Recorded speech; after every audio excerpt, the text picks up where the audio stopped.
Hi. You guys having fun? Yeah! Having a great ass time? Oh wait, I thought there were kids here.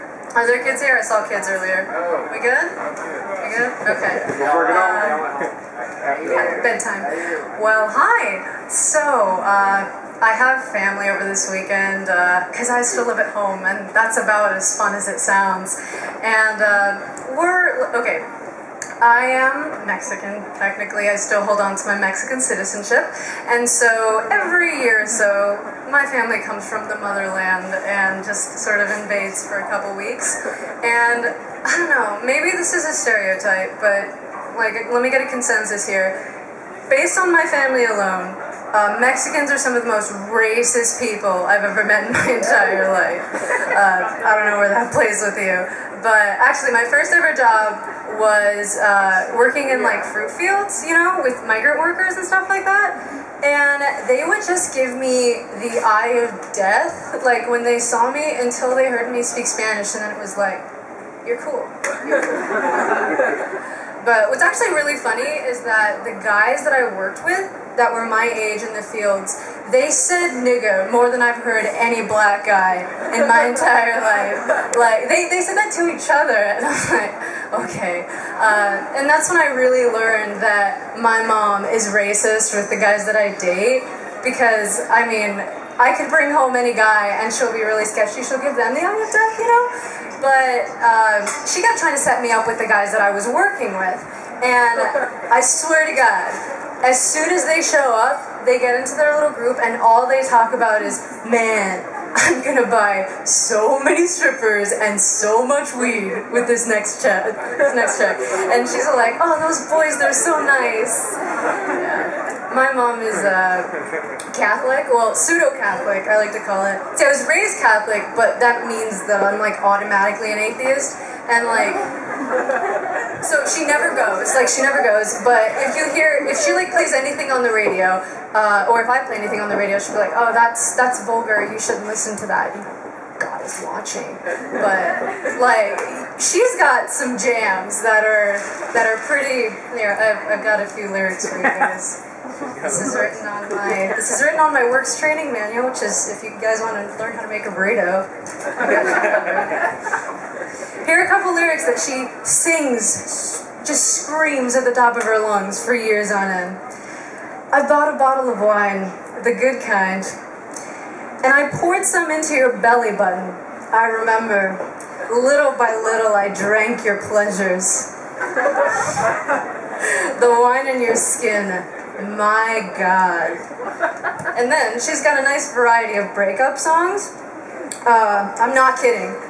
I hope that you cry daily till you go blind, that you're crucified and don't go to heaven, that you die of sickness and they burn your memory. I hope your heart goes cold. I wish you the worst. I wish you the worst. And I ain't even mad. Yeah. That's what my mom gives me. But speaking of anger, I have a lot of guys who, my guy friends, they get angry at me when I bring my purse and it's loaded with a bunch of shit. And I tell them, okay, first of all, boys, not your problem to worry about. Girls, don't make them carry it, because that's your first ticket into like getting a bunch of shit for it. But I always tell them, you know, if I were to get kidnapped, I know this is a total bullshit excuse, but if I were to get kidnapped or like end up stranded on a forest, I've got everything I need. And I start to list examples, and every man to this day that I've ever started telling this to stops me right there and says, yeah, to use it as a blunt object. Is that really the first thing you can think about? There's water, food, probably a knife, and probably a flask. And so, what do you have?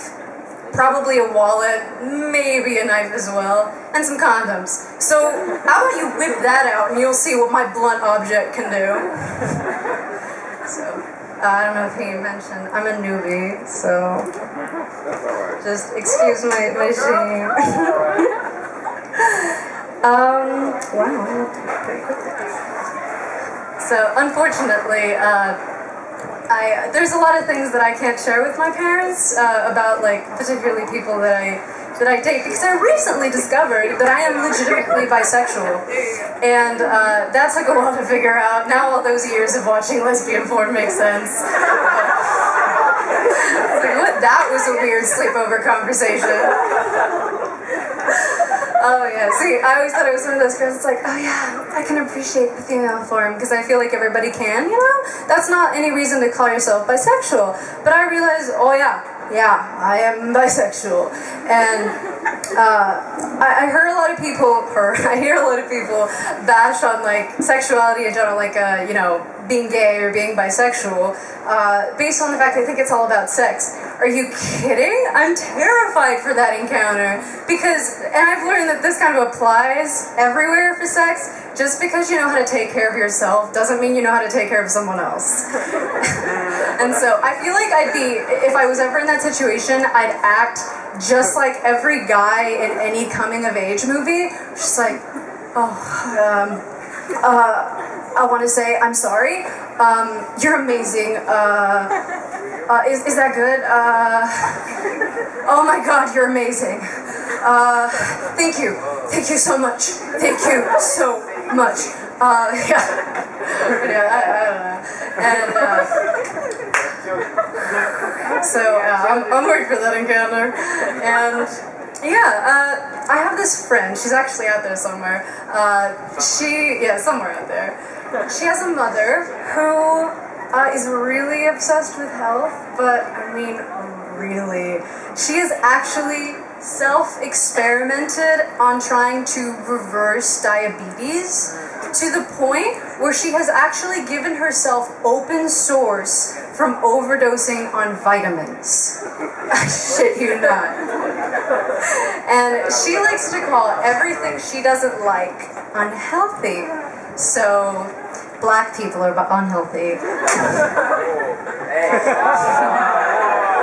Hey, it's her.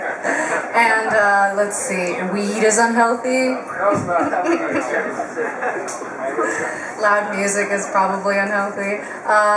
And she says that gay people are unhealthy.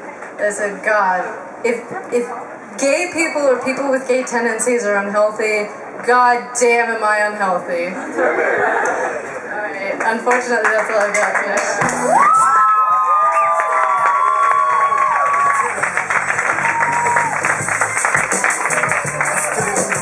All right, one more time for Renata.